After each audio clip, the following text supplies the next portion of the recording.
Olá, boa tarde. Mais uma vez, seja muito bem-vindo. Nós estamos ao vivo.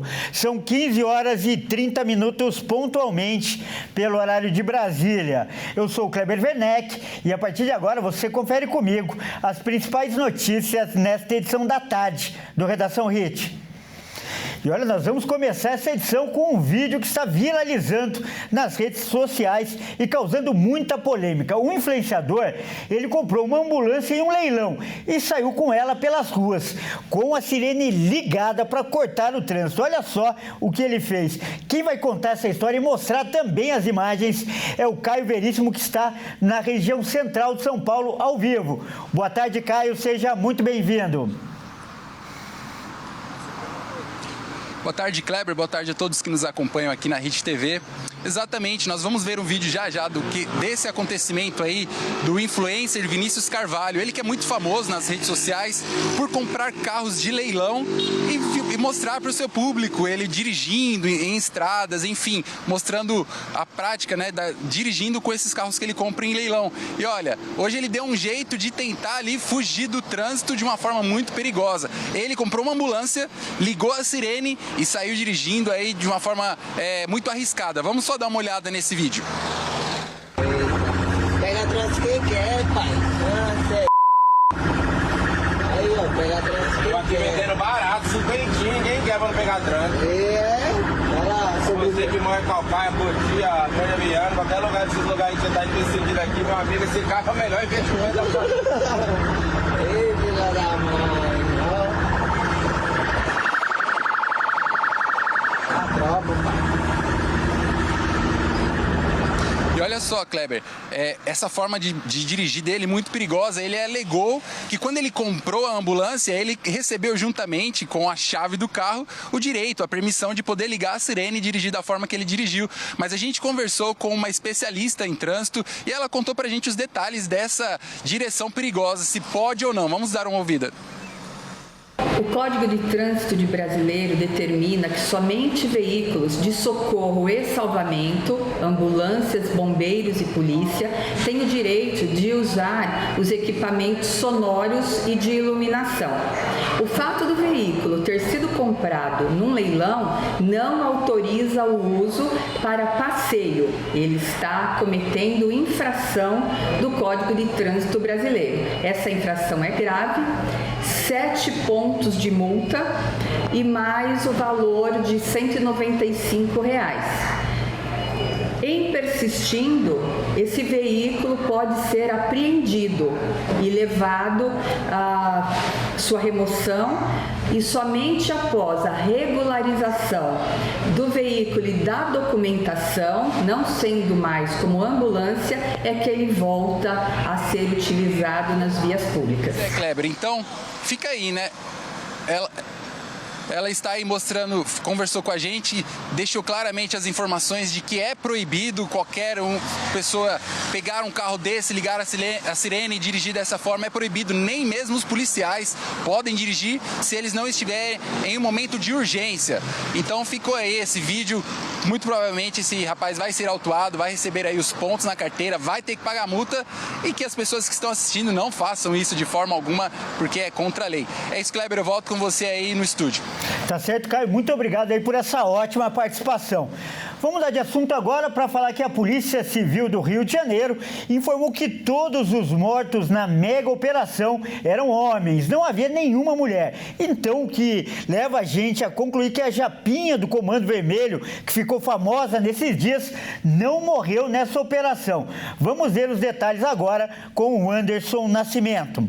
Logo após a mega operação nos complexos da Penha e do Alemão, na zona norte do Rio, viralizou nas redes sociais a imagem de um corpo que foi associado a Penélope, conhecida como Japinha.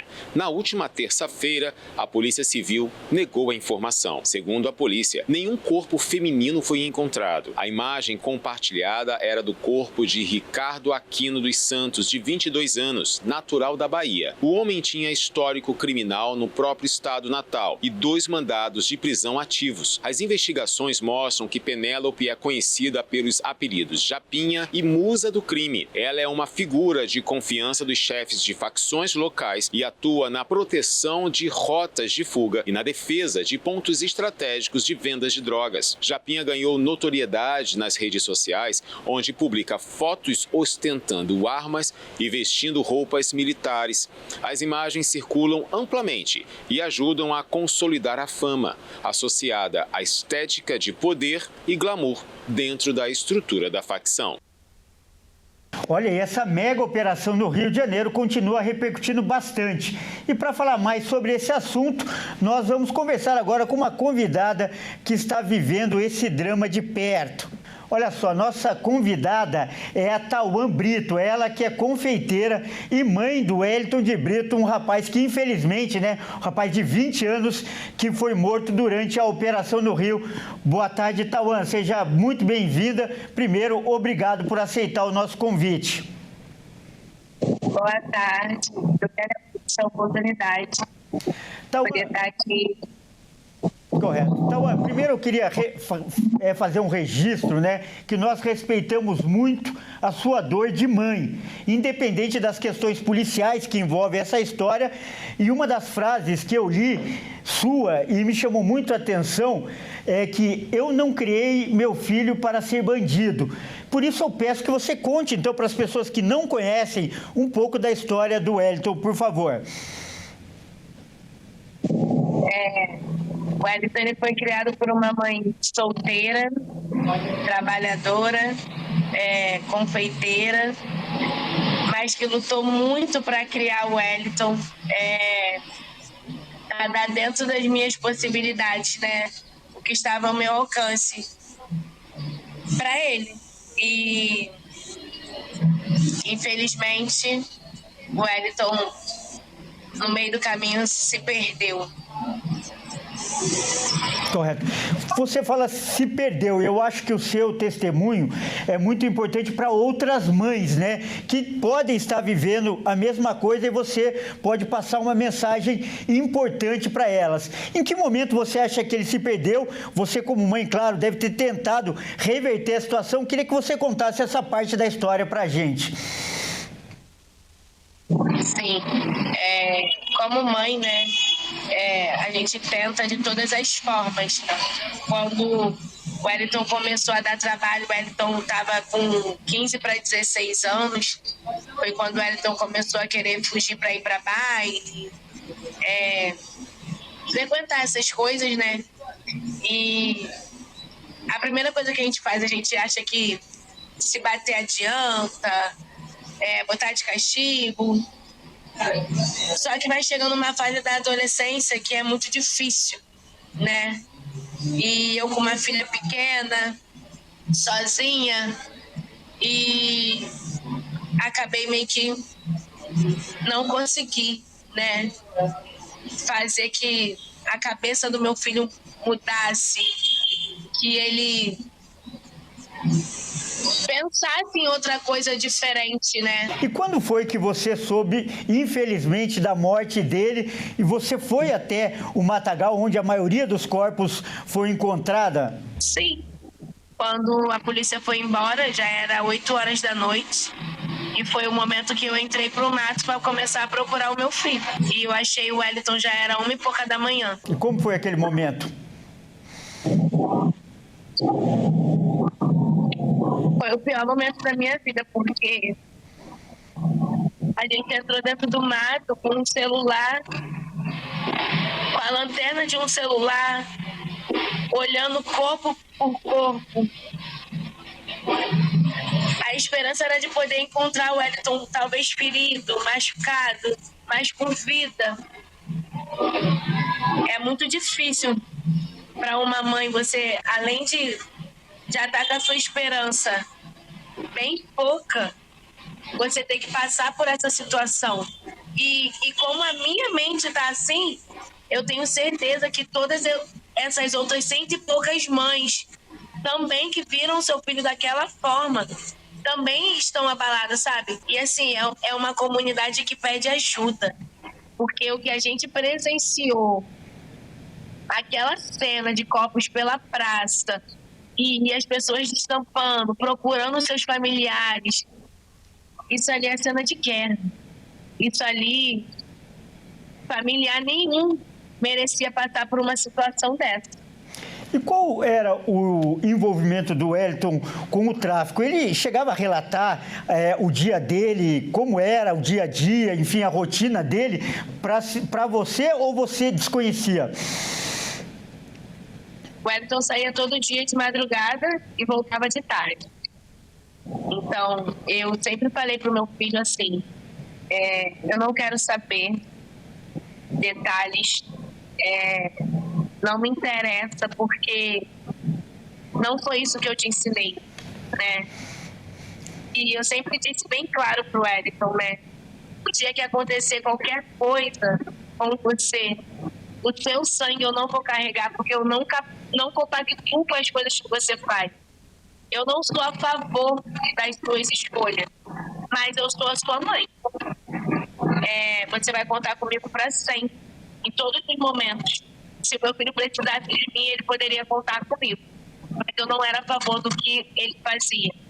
Eu falei para ele, da mesma forma que eu crio a sua irmã, eu te criei e eu vou continuar criando com trabalho, com dignidade. Então eu não sou a favor de nada do que ele fazia. Correto. A gente sabe que você é uma pessoa cristã e a gente tem a fé também que essa dor que você está passando não vai ser em vão, né? Você vai com certeza ajudar outras mães. Então eu peço para finalizar que você deixe um recado para outras mães que estão assistindo e podem estar vivendo algo parecido com os filhos delas, né? Envolvidos aí até em crimes também. Por favor. Hoje, quando eu postei uma foto de uma blusa que eu fiz pro Wellington, que eu falei, a minha dor vai virar uma luta, né? Então eu me coloquei à disposição de todas as outras mães que ainda têm os seus Wellington vivos, para que a gente possa lutar mesmo, para que a gente possa querer pedir, ter voz mesmo, para que a gente possa ter a possibilidade de mudar a vida desses jovens.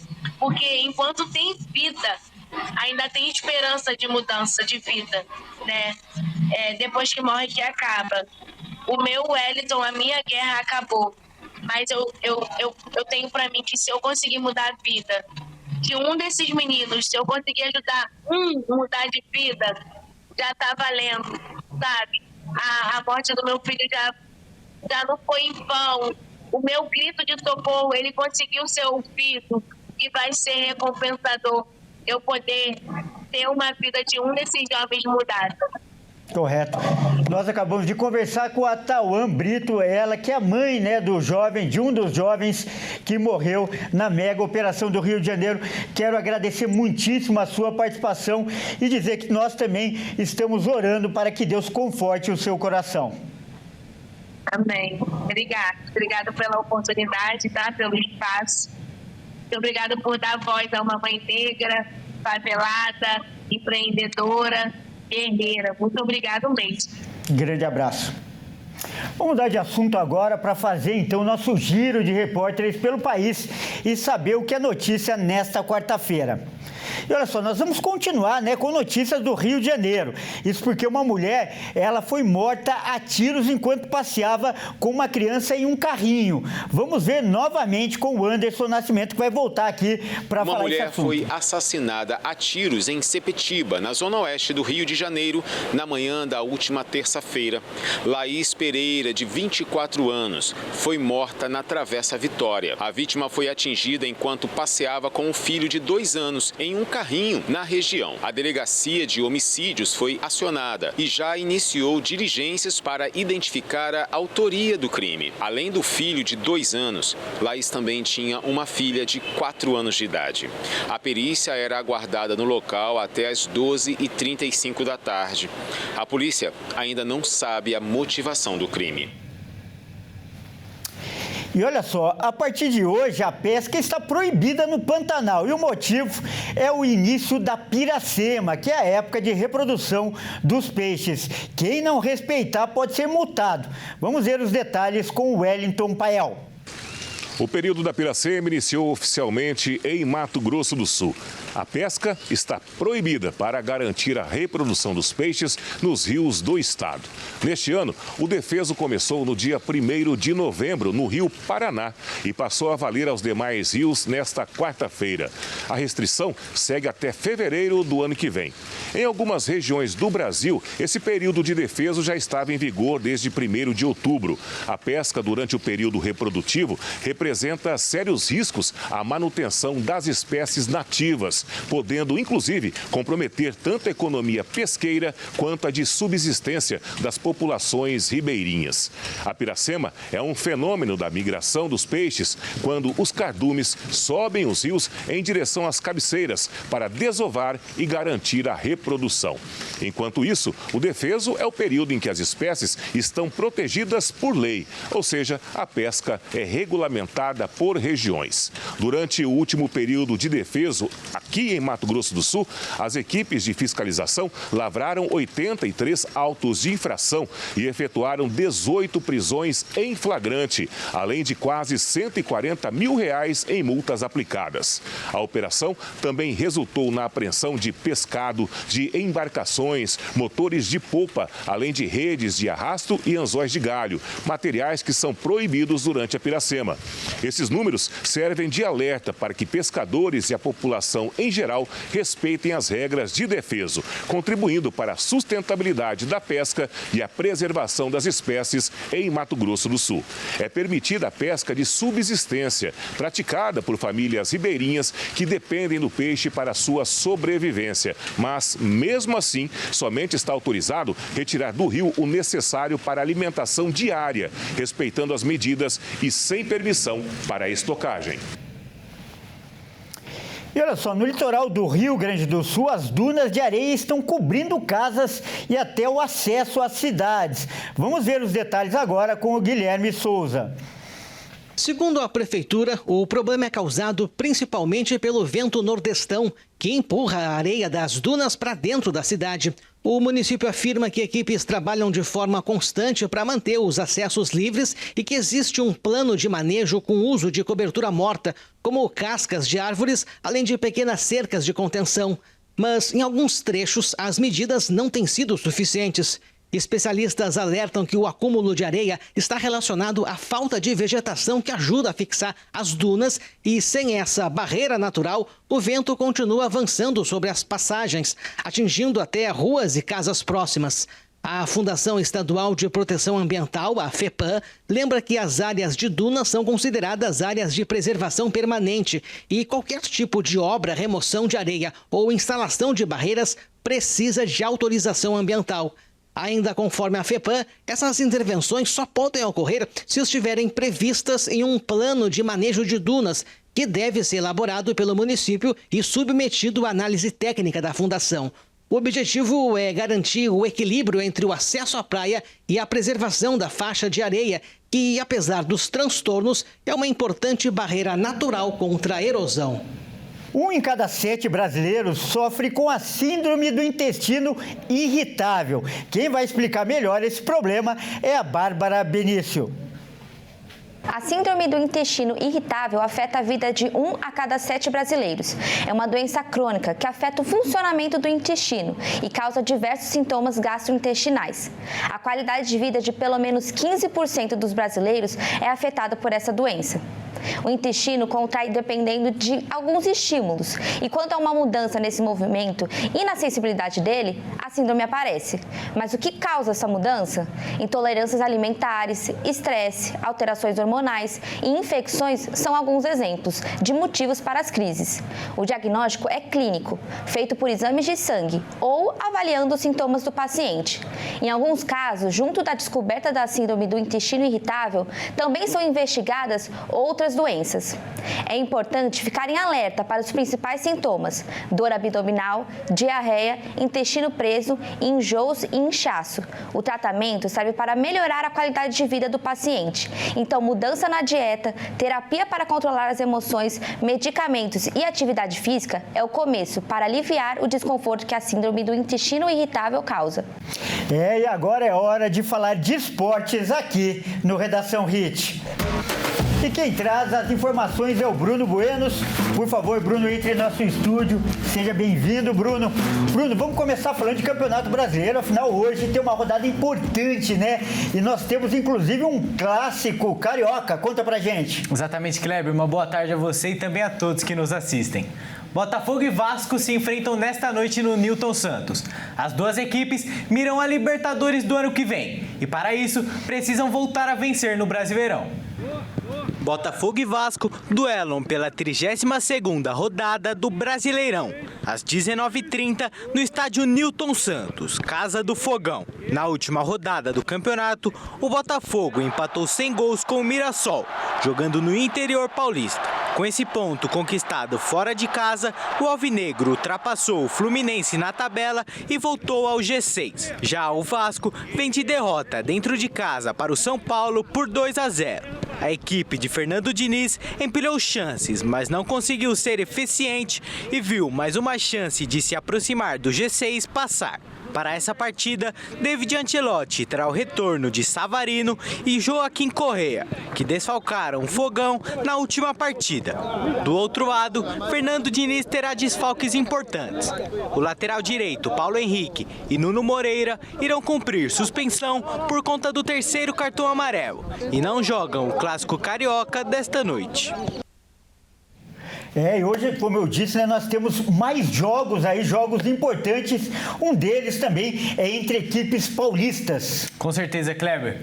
RB Bragantino e Corinthians se enfrentam no interior paulista pela terceira vez neste ano. E caso o Corinthians vença hoje, atinge uma marca inédita nesta temporada.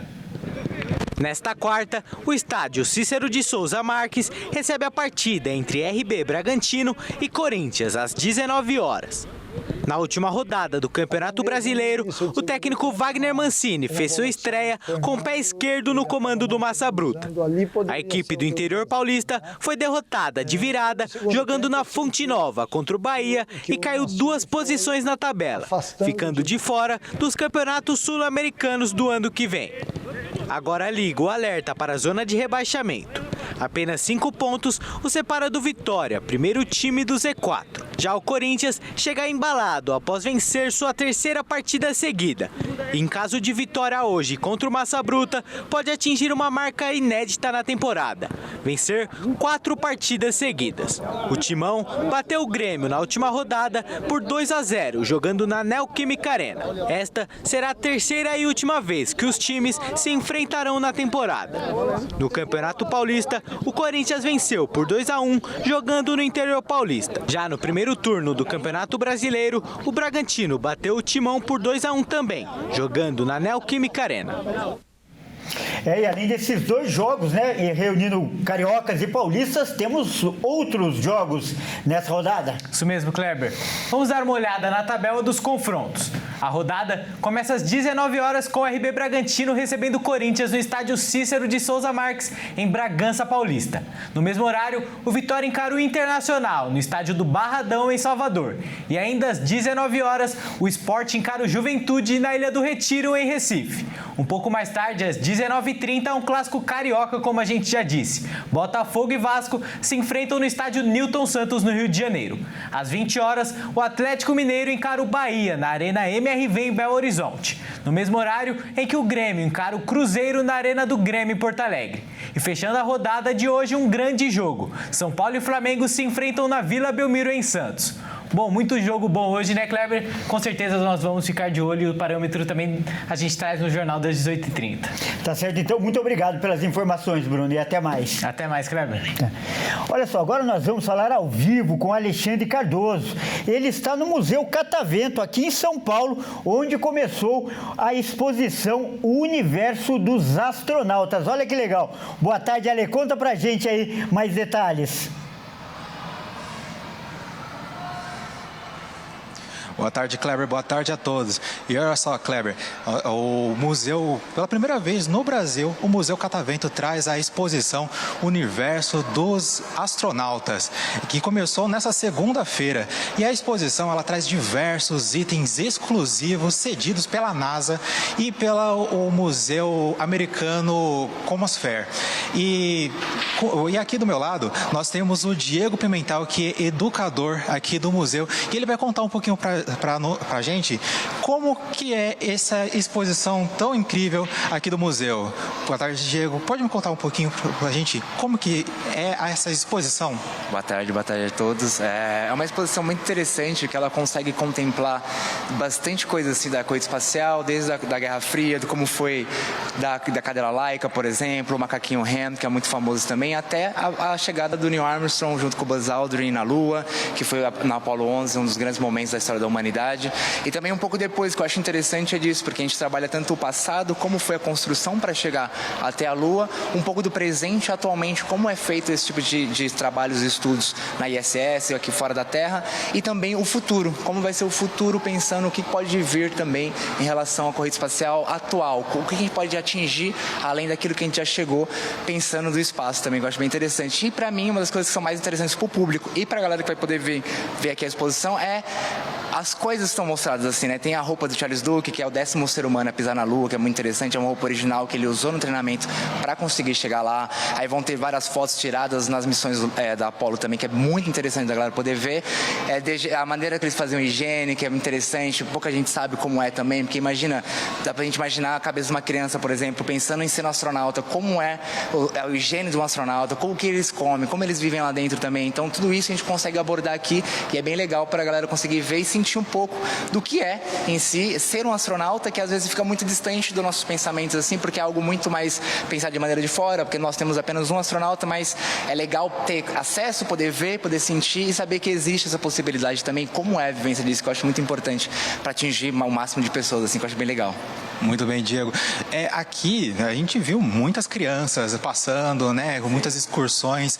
Qual que é a importância de apresentar esse universo da exploração espacial e até mesmo pelo museu, né, toda a ciência em geral para as crianças, para os pequenos e até mesmo para os pais deles? Não, é isso que eu ia comentar também, para as crianças e para os pais também, porque o museu como um todo, a gente até brinca às vezes que os pais vêm com as crianças para poder conhecer um pouco e no final eles aproveitam bastante também, porque ele é uma linguajar que conversa com todo e qualquer tipo de público. Mas o que eu acho importante desse tipo de ação, desse tipo de atividade também, é as pessoas que nem eu comentei da outra vez, ter acesso, ter contato, poder sentir, experimentar aquilo e saber que aquilo existe, porque às vezes a gente cria uma realidade, vive uma outra realidade que não sabe nem que existe esse tipo de coisa.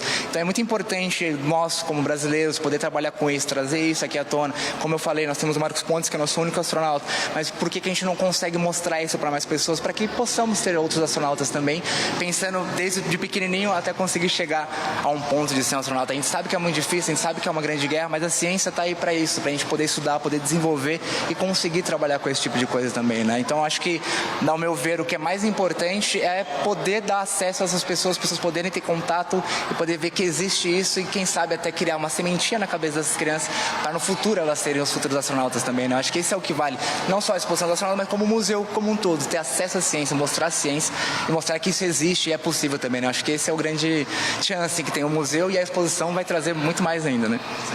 Então é isso, Kleber.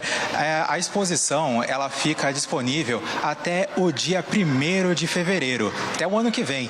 E ela vai funcionar de terça a domingo, das 9 da manhã até as 17 horas. E a entrada é a partir de R$18, mas tem a oportunidade de pegar a meia entrada. E de terça-feira a entrada é gratuita. É com você, Kleber. Tá certo, Ale. Muito obrigado pelas informações. Essa edição fica por aqui. Eu agradeço demais a sua companhia. E você que não é de São Paulo, fique agora com a sua programação local. Ótima tarde e até mais.